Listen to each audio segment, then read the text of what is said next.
बरेली 123 बिथरी विधानसभा क्षेत्र से समाजवादी पार्टी से आवेदनकर्ता शुजा खान से कुंडला जागीर स्थित रोहिला कॉलेज में हमारे संवाददाता ने मुलाकात की। आपको बताते चले, शुजा खान के पिता संघ लोक सेवा आयोग के पूर्व सदस्य वरिष्ठ सपा नेता प्रोफेसर जाहिद खान, जो वर्ष 1980 में कैंट विधानसभा से निर्दलीय चुनाव लड़े और दूसरे नंबर पर रहे, वह वर्ष 1984 में राष्ट्रीय संजय मंच से लोकसभा का चुनाव लड़े तीसरे नंबर पर रहे और वर्ष 1996 में बीएसपी से लोकसभा का चुनाव लड़े और फिर तीसरे नंबर पर रहे। उसके बाद से नेताजी मुलायम सिंह यादव के संपर्क में आने के बाद सपा में शामिल होकर अब तक समाजवादी पार्टी को मजबूत करने वाले प्रोफेसर जाहिद खान के बेटे शुजा खान, जो इस बार अपने पिता की राजनीतिक विरासत को संभालने के लिए 123 बिथरी विधानसभा क्षेत्र से चुनाव की तैयारियां लगभग 3 साल से कर रहे हैं और लगातार जनता के बीच रहकर सपा सरकार की पिछली उपलब्धियों से जनता को अवगत कराने का कार्य कर रहे हैं। शुजा खान का कहना है, अगर पार्टी उनको टिकट देती है तो यह सीट यकीनन जीतकर सपा सुप्रीमो को तोहफे में देंगे। शुजा खान कहते हैं, क्षेत्र का चहुमुखी विकास उनकी प्राथमिकता में शामिल है। इसके अलावा शिक्षा, स्वास्थ्य, चिकित्सा और रोजगार उनकी खास योजना में शामिल है। शिक्षा को रोजगार से जोड़ने के लिए उनकी योजना क्षेत्र में आईटीआई और जीटीआई स्थापित कराने के अलावा अपने विधानसभा क्षेत्र में उद्योगों को लाने का कार्य करेंगे। इस संबंध में उनके पिता प्रोफेसर जाहिद खान व शुजा खान ने हमारे संवाददाता को बताया। बरेली से रफी मंसूरी की रिपोर्ट। इस बार बिथरी विधानसभा क्षेत्र से आपके बेटे जो दावेदार हैं शुजा खान, हम जानना चाहते हैं कि आपने बिथरी को ही क्यों चुना? देखिए, आपका बहुत महत्वपूर्ण सवाल है। बिथरी हमारा बचपन से ही कर्मभूमि रहा है और 1980 में जब हम बिल्कुल यंग थे तो हम यहाँ से चुनाव लड़े।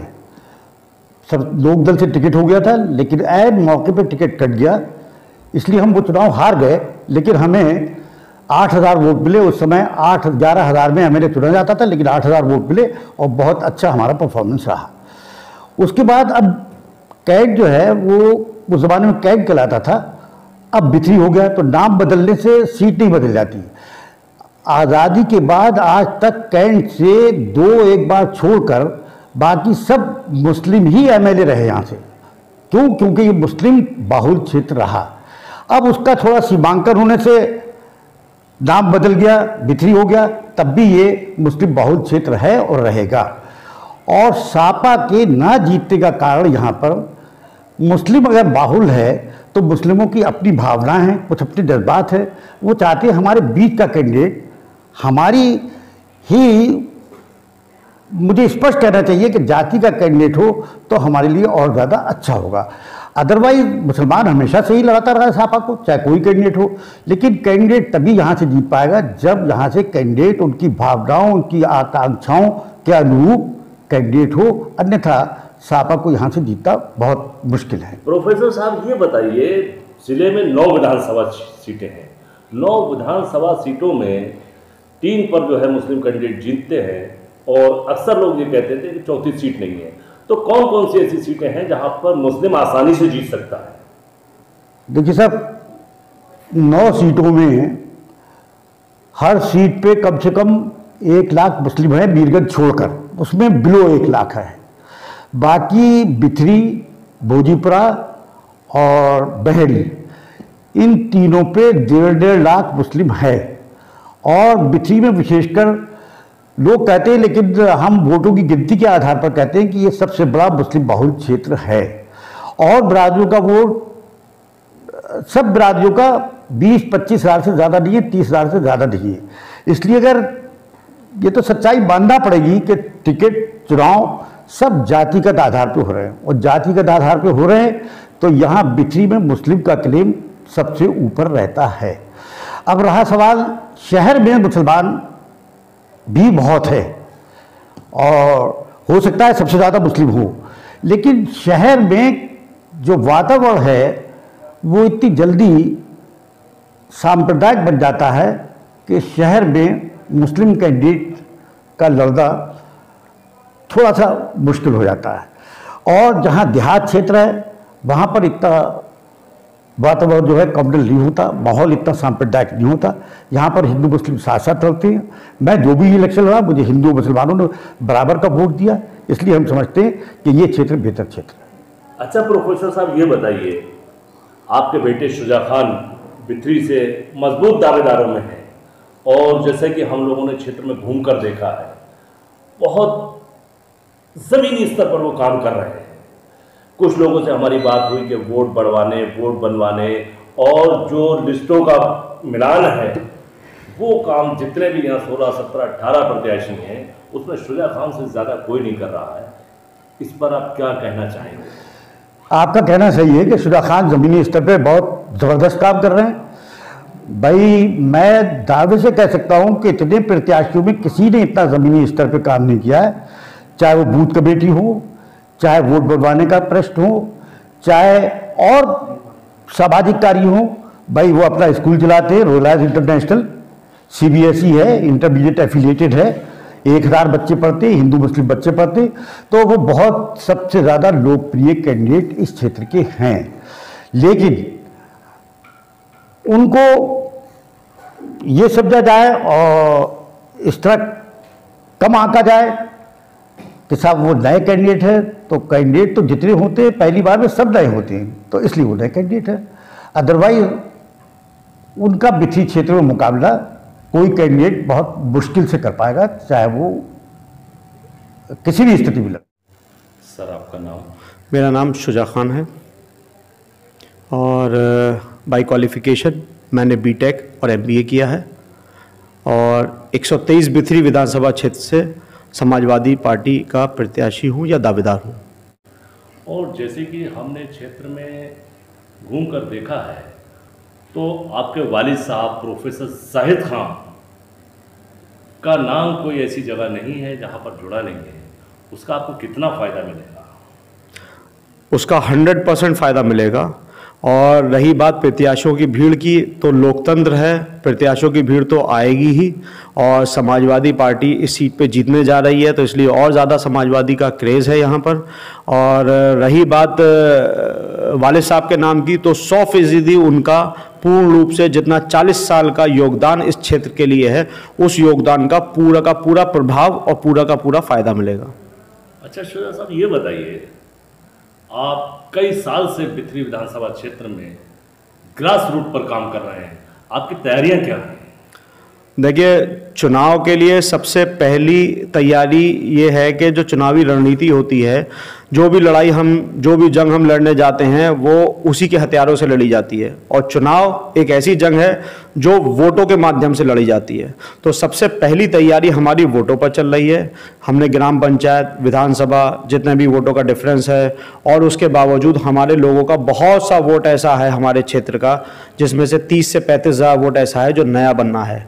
तो उस पर हम काम कर रहे हैं, लगातार हमारी टीम काम कर रही है, और बहुत जल्द हम सारा वोट का काम कंप्लीट करके इस सीट पे जीत हासिल करके अखिलेश यादव जी की समाजवादी पार्टी की झोली में ये सीट डालेंगे।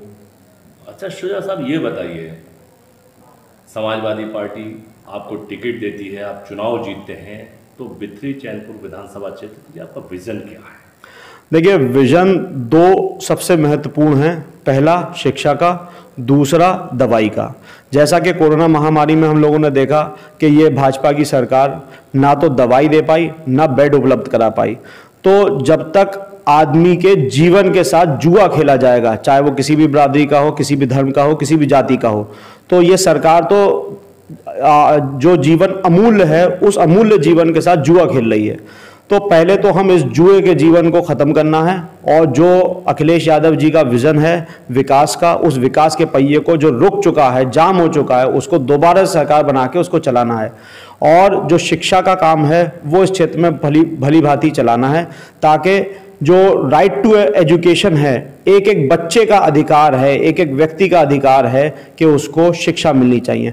और हमारा सबसे बड़ा काम यही होगा कि हम शिक्षा को इम्पार्ट करें और एक एक व्यक्ति तक हम शिक्षा पहुंचाएं। शुजा साहब, जितने भी कैंडिडेट हैं उसमें आप युवा हैं, वेल एजुकेटेड हैं, तो युवाओं को क्या संदेश देना चाहते हैं आप? देखिए, चुनाव के सिलसिले में तो युवाओं को यही संदेश है कि अब चुनाव नज़दीक आ चुका है, सब युवाओं को एक साथ हाथ पकड़ के अखिलेश यादव जी को जिताने के लिए कसम खानी है। और दूसरी चीज़, जब युवा चेहरा होगा, जैसे अखिलेश यादव जी थे तो उनका युवा चेहरा था और युवा चेहरे की युवा सोच थी। युवा सोच ने इस पूरे प्रदेश का वो विकास किया है जो आज तक कोई भी मुख्यमंत्री इस प्रदेश में नहीं कर पाया। और वही हाल मेरा होगा। भाई मैं युवा हूँ और ऊपर वाले की दया से क्वालिफाइड भी हूँ, तो ये मेरा विजन ये है कि मैं यहाँ पर जितना भी विकास कर सकता हूँ युवाओं के मामले में। बहुत सी योजनाएं हैं जो सरकार से आती हैं और सरकार पे ही वापस चली जाती हैं। जो सरकारी पैसा आता है वो बट्टे खाते में चला जाता है, कोई उसका उपयोग तक नहीं हो पाता। तो मैं उन युवाओं की एक टीम बना के जो हर जन जन तक सरकारी सुविधा पहुँचाएंगे, इसके लिए काम करूँगा, जिससे हमारे जो भी मजदूर तबका है, जो छोटा तबका है, जैसे कारपेंटर हुआ, जरी जदोजी वाला हुआ, या जो भी काम है, उन सब के लिए वो योजनाएं उन तक पहुंचे, उनको सरकारी दफ्तर में ना जाना पड़े। एक टीम काम करेगी जो उन योजनाओं को जन जन तक पहुंचाएगी और उन योजनाओं का लाभ हर व्यक्ति विशेष तक पहुंचेगा। शुजा साहब, बरेली जनपद की 9 विधानसभा क्षेत्रों में पिथरी विधानसभा क्षेत्र एक ऐसा क्षेत्र है जिसमें सबसे ज़्यादा पिछड़ापन है, सबसे ज़्यादा बेरोजगारी है, सबसे ज़्यादा यहाँ पर एजुकेशन की कमी है, यहाँ पर स्वास्थ्य और चिकित्सा की कमी है। इस पर क्या कहना चाहेंगे? ये बात सही है, ये क्षेत्र बहुत ज़्यादा पिछड़ा हुआ है इस समय। यहाँ पर जैसा कि हम लोगों ने कहा कि शिक्षा और स्वास्थ्य के लिए हम काम करेंगे, और शिक्षा में भी हम यहाँ तकनीकी शिक्षा को ज़्यादा महत्व देंगे। जैसे ITI है, GTI है, ये तकनीकी शिक्षा है जिससे शिक्षा मिलते ही व्यक्ति को रोज़गार उत्पन्न होना शुरू हो जाएंगे। दूसरी चीज़, ये जो क्षेत्र है हमारा बिथरी विधानसभा बड़ा कॉम्पिटेंट प्लेस है। उसकी वजह ये है, यहाँ पर ये बड़ा बाईपास है जो दिल्ली और लखनऊ को जोड़ता है। इस क्षेत्र में इंडस्ट्रियलाइजेशन होना चाहिए। 9 की 9 विधानसभाओं में औद्योगिकरण हो चुका है। 9 की 9 विधानसभा में बची हुई 8 विधानसभाओं में कहीं ना कहीं बड़ी कोई उद्योग लगा हुआ है, लेकिन इस विधानसभा में कोई भी बड़ा उद्योग आज तक नहीं लग पाया है। वजह क्या रही वो एक अलग बात है, लेकिन आज की तारीख में जो ये क्षेत्र है वो दिल्ली हाईवे और लखनऊ हाईवे को जो जोड़ता है, उसके आसपास बहुत जगह ऐसी है जहां औद्योगिकरण किया जा सकता है, जिससे हमारे यहाँ का जो गरीब तबका भी है, मजदूर तबका भी है, उसको एक मजदूरी के लिए भी एक ऑप्शन मिलेगा। और जो ITI GTI हम लोगों की प्राथमिकता रहेगी, उससे तकनीकी शिक्षा भी हमारे यहाँ के नौजवानों को मिलेगी, जिससे रोज़गार के बहुत से अवसर यहाँ पर भी और बाहर भी उत्पन्न होंगे।